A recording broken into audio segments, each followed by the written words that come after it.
தமிழ்ல எனக்கு ரொம்ப பிடிச்ச படம் எல்லாத்தையுமே லிஸ்ட் அவுட் பண்ணியிருந்தேன்.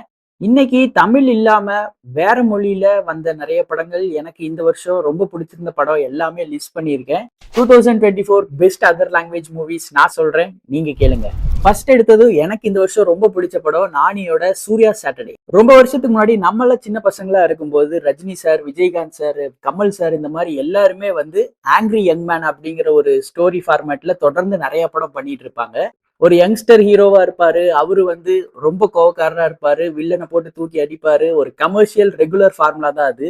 வழக்கமான ஃபார்மேட்ல இருந்தாலும் ஸ்கிரீன் பிளேல நிறைய வித்தியாசமா சின்ன சின்ன விஷயங்கள் பண்ணி அதுக்கு மேல நானேயும் எஸ்.ஜே. சூர்யாவும் பெர்ஃபெக்டா பெர்ஃபார்மன்ஸ் பண்ணி இந்த படம் வந்து ஒரு கம்ப்ளீட்டான பேக்கேஜ்.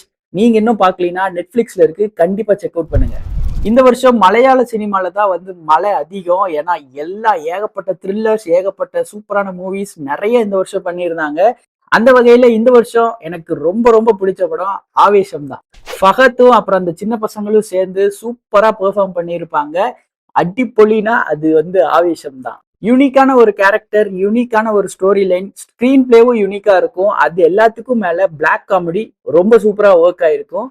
அதுக்கு ரைட்டரை மட்டும் கிரெடிட் பண்ணா கரெக்டா இருக்குமான்னு தெரியல. அந்த மியூசிக் டைரக்டருக்கும் ஏகப்பட்ட கிரெடிட்ஸ் கொடுத்தே ஆகணும். அந்த தீமுக்கு அவர் பண்ண ஒரு மியூசிக் வந்து படத்தோட சூப்பரா பிளெண்டா இருந்தது. அதுக்கடுத்து இன்னொரு மலையாள படம் தான், அதுதான் பிரேமலு. பிரேமலு மட்டும் இந்த வருஷம் எத்தனை டைம் பார்த்துருப்பேன்னு எனக்கே தெரியாது. வீட்டுல ஃபர்ஸ்ட் டைம் பார்த்ததும் சரி, அதுக்கப்புறம் ஏகப்பட்ட தடவை வீட்டுல வந்து டிஸ்னி ஹாட் ஸ்டார்ல போட்டு போட்டு போட்டு போட்டு பார்த்து அந்த எந்த டைலாக் வரும்னு தெரியற அளவுக்கு இந்த படம் வந்து ரொம்ப பழகிடுச்சு. புதுசாலாம் எதுவுமே தேவையில்ல, பழைய தட்டி எடுத்து அதே ராம்காம் ஜேர்னர் தான்.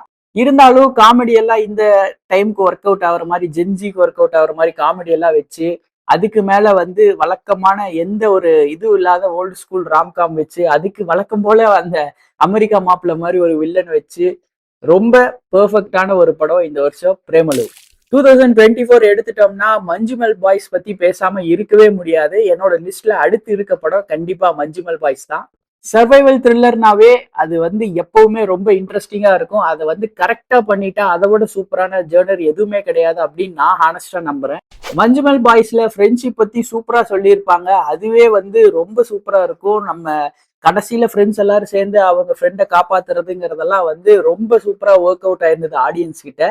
இது எல்லாத்துக்குமே மேல கடைசியில குணா சாங்க கொண்டாந்து கரெக்டான அந்த சுச்சுவேஷன்ல வைக்கும்போது தியேட்டர் எரப்ட் ஆனது எனக்கு இன்னும் ஞாபகம் இருக்கு.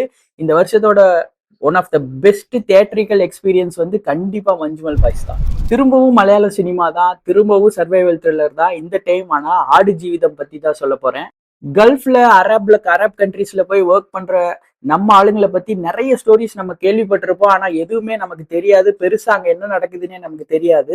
இப்படி எல்லாம் இருந்தாலுமே அங்க என்ன நடக்குது, அங்க போற மக்கள் எவ்வளவு கஷ்டப்படுறாங்க, அங்க சர்வைவல்ங்கிறது எவ்வளவு ரொம்ப கஷ்டம், அங்கிருந்து தப்பிக்கிறதுங்கிறதெல்லாம் நடக்கவே முடியாத விஷயம் அப்படிங்கறதெல்லாம் சூப்பரா இந்த படத்துல காமிச்சிருப்பாங்க. அது மட்டும் இல்லாம இந்த படத்துக்காக டைரக்டரும் சரி, ஆக்டரும் சரி கிட்டத்தட்ட 6-7 வருஷமா ஒர்க் பண்ணியிருக்காங்க அப்படிங்கிறதே ரொம்ப பெரிய விஷயம். அதுக்கான ஒர்க்குக்கான எல்லா அந்த கிரெடிட்ஸுமே அவங்களுக்கு போகும். அதெல்லாமே ஸ்கிரீன்ல நல்லா தெரியும். மியூசிக்கும் ரஹ்மான் சார் சூப்பரா பண்ணியிருப்பாரு.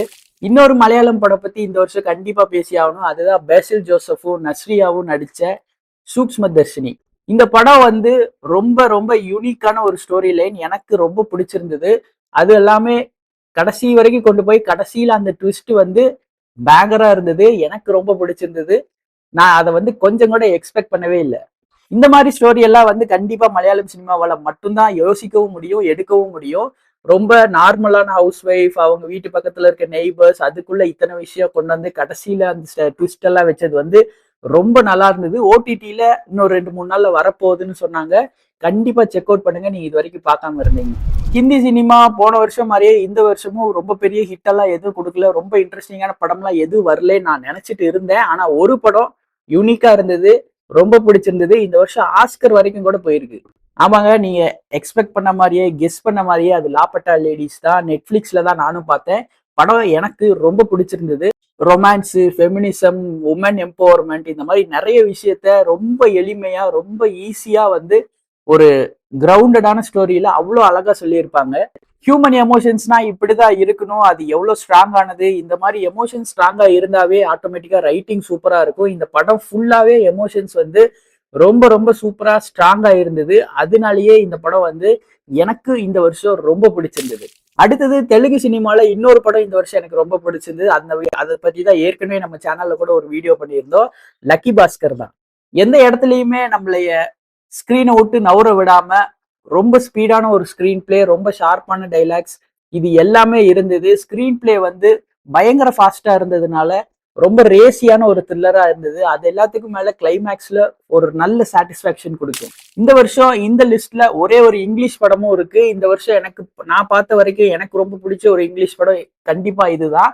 அதுதான் நெட்ஃபிளிக்ஸ்ல வந்த ஹிட்மேன். ஹிட்மேன் வந்து நம்ம எல்லாம் ரொம்ப பார்க்காத ஒரு ரொமான்டிக் த்ரில்லர் ஜேர்னர் படம். இந்தியன் சினிமால ரொமான்டிக் த்ரில்லர்ஸ் அவ்வளோ நிறைய வர்றது கிடையாது. தமிழ் சினிமாலயும் அவ்வளோ நிறைய வர்றது கிடையாது. அதனாலேயே இந்த படம் வந்து எனக்கு கொஞ்சம் புதுசாவே ஃபீல் ஆச்சு. சீன்ஸ் எல்லாம் வந்து ரொம்ப டிஃப்ரெண்டா யோசிச்சிருப்பாங்க, டிஃப்ரெண்டா எழுதியிருப்பாங்க. அது எல்லாமே நம்ம பார்க்கும்போது ரொம்ப இன்ட்ரெஸ்டிங்கா இருக்கும், ரொம்ப வந்து ஒரு எக்ஸைட்மெண்ட் கொடுக்கும். படத்தோட பேசிங்கும் சூப்பரா இருக்கும். ஸ்கிரீன் பிளே வந்து பக்காவா பண்ணியிருப்பாங்க. நிறைய த்ரில்லிங்கான மொமெண்ட்ஸ் இருக்கு, நிறைய சின்ன சின்ன ட்விஸ்ட் இருக்கு. கடைசி வரைக்கும் நம்மள கெஸ் பண்ண வச்சுட்டே இருப்பாங்க. இது எல்லாத்துக்குமே மேல முக்கியமா எமோஷன்ஸ் தான் எப்போ ஒர்க் ஆகணும்னு நான் சொல்லுவேன். அது மாதிரி இந்த படத்துல ரொமான்ஸுங்கிறதா மெயினான எமோஷன். அதுவுமே வந்து பியூட்டிஃபுல்லா ஒர்க் ஆயிருக்கு. இன்னும் நீங்க வந்து ஹிட்மேன் பார்க்காம இருந்தீங்கன்னா கண்டிப்பா நெட்ஃபிளிக்ஸ்ல போய் பாருங்க. தமிழ் டப்பிங் கூட இருக்குன்னு நினைக்கிறேன். இந்த படம் உங்களுக்கு கண்டிப்பா பிடிக்கும். வீக்கெண்ட்ல சாயந்தர நேரம்ல உட்காந்து பார்த்தோம்னா பயங்கரமான ஒரு என்டர்டைன்மெண்ட். கண்டிப்பா நீங்க என்ஜாய் பண்ணுவீங்க. இன்னைக்கு வீடியோல 2024ல அதர் லாங்குவேஜ் மூவிஸ் எனக்கு பிடிச்ச 10 மூவிஸ் நான் உங்ககிட்ட ஷேர் பண்ணியிருந்தேன். இன்னொரு வீடியோல இன்னொரு நல்ல டாபிக்ல நான் வந்து உங்களை பாக்குறேன். Until then take care and bye bye.